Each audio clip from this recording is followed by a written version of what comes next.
Have you ever felt like you were in a situation where speaking up was terrifying, but staying silent felt even worse? It's that moment when you realize your voice might be the one thing that can change everything. Today, we're diving into a story about a young woman who found herself in exactly that position. It's the story of Esther, a tale of hidden identity, palace intrigue, and the kind of courage that can save an entire nation.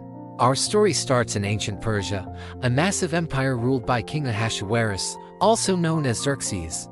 This king was all about power, wealth, and showing it off.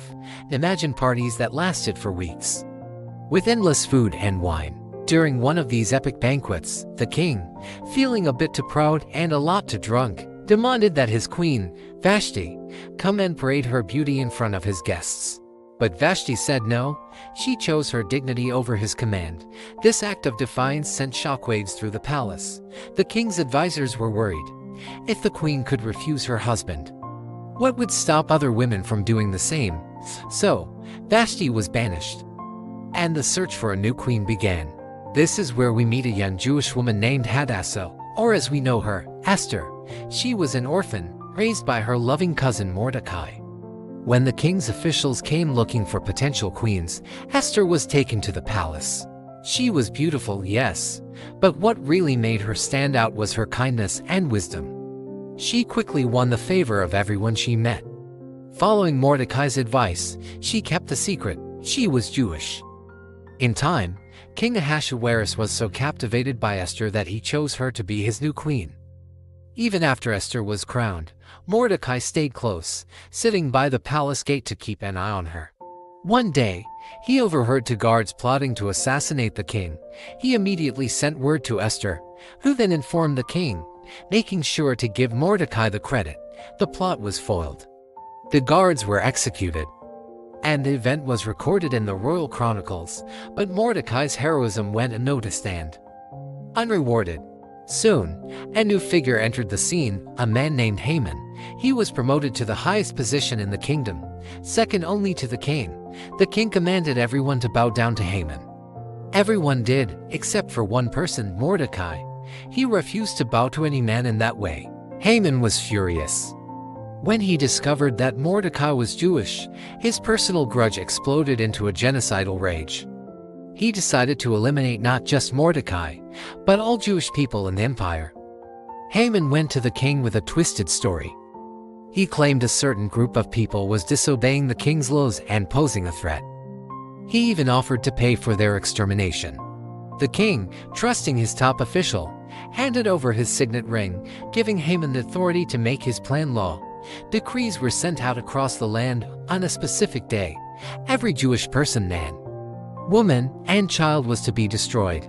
When Mordecai heard the news, he was devastated. He tore his clothes and mourned publicly, a sign of profound grief. Word of his distress reached Queen Esther.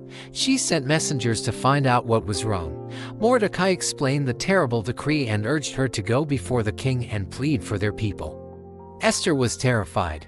There was a strict law in Persia.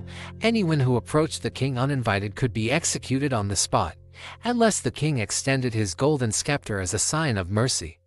And she hadn't been summoned to see the king in 30 days. It was a huge risk. But Mordecai's response was one of the most powerful moments in the story.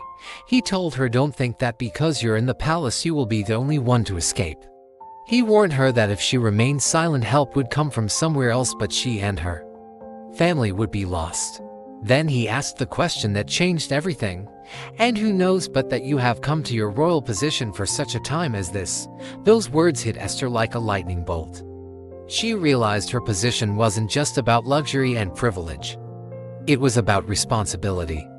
It was a platform given to her for a purpose far greater than her own safety. Esther made her choice. She sent a message back to Mordecai, asking him to gather all the Jews in the city to fast and pray for 3 days. She and her maids would do the same. And then, she declared with incredible bravery, "I will go to the king, even though it is against the law. And if I perish, I perish." After 3 days, Esther put on her royal robes and stood in the inner court, waiting. Her life hung in the balance. The king saw her, and to her immense relief, his face softened. He held out his golden scepter. She was safe. He asked what she wanted, offering her up to half his kingdom. But Esther was wise. Instead of blurting out the whole story, she simply invited the king and Haman to a private banquet she had prepared. At the banquet, the king asked again what she wanted. Once more, she held back, inviting them to a second banquet the next day, promising to reveal her request then. Haman left that first banquet feeling on top of the world. He was the only one invited to dine with the king and queen, but his joy evaporated when he saw Mordecai at the gate. Still refusing to bow, he went home and complained to his wife and friends. All his power and wealth meant nothing as long as Mordecai defied him. His wife had a sinister suggestion: build a gallows, 75 feet high, and ask the king in the morning to have Mordecai hanged on it. Haman loved the idea and had the gallows built immediately. But that very night, something remarkable happened. The king couldn't sleep. He called for the royal records to be read aloud to him. As the scribe read, he came to the part about Mordecai uncovering the assassination plot. The king suddenly realized he had never rewarded the man who saved his life. Just then, Haman arrived at the court, ready to ask for Mordecai's execution.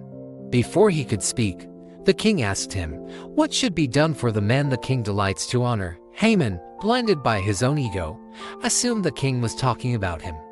He described the most lavish honor imaginable, dress the man in the king's own robes, put him on the king's horse, and have a high official lead him through the city shouting, "This is what is done for the man the king delights to honor." The king approved. "Excellent," he said. "Now go at once and do all of that for Mordecai the Jew." The shock on Haman's face must have been incredible.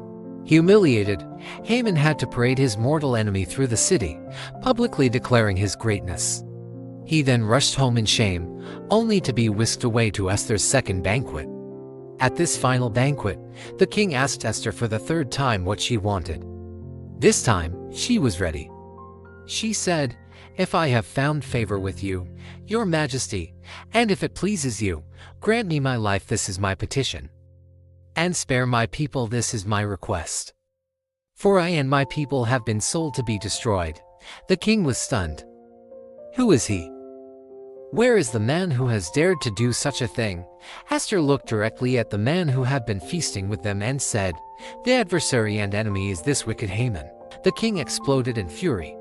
He stormed out into the garden. Haman, terrified, threw himself at Esther's feet, begging for his life. Just as the king walked back in, he saw Haman falling on the queen's couch.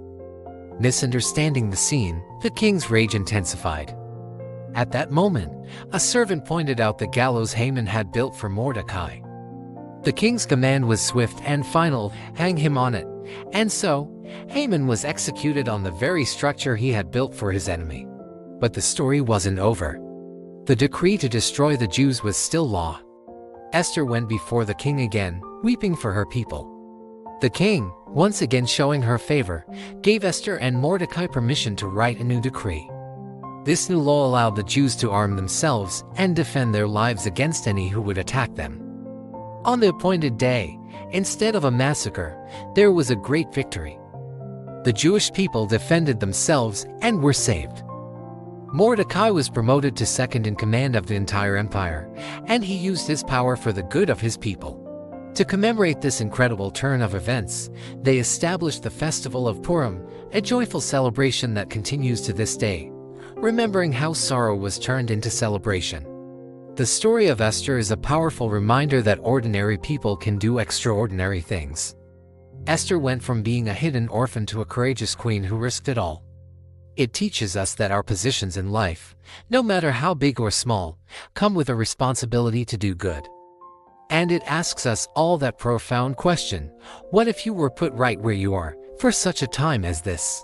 Your courage, your voice, might be the very thing needed to change the world for someone else. Thanks so much for watching. If this story inspired you, hit that like button and subscribe for more content just like this. See you next time.